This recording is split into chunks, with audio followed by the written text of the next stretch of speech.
In Liver Talk today, we're going to talk about acute liver failure. Acute liver failure is basically liver attack, quite like a heart attack or a brain stroke. It affects the person just suddenly over a matter of few days.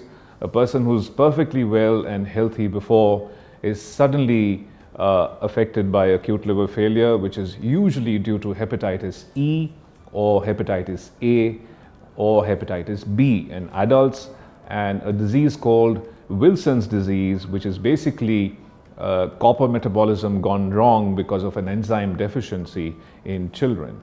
And what happens in this is that the person suddenly gets deep jaundice, starts to develop coagulopathy, which basically means bleeding tendency, and slowly goes into a confusional and drowsy state, and then goes on to pre-coma and coma.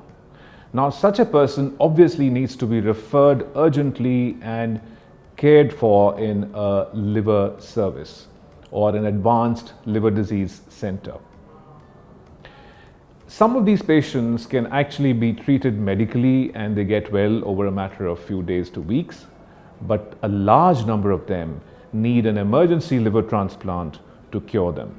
Otherwise, they would lose their life. At Medanta Liver Institute, we have a special rapid response liver failure team where we receive calls from patients' families, referring physicians and hospitals from all over India and even abroad, and transport these patients by air or road ambulance as appropriate to our liver service, where they can be cared for in a specialized liver ICU with medical treatment, or we proceed for an emergency liver transplant if necessary.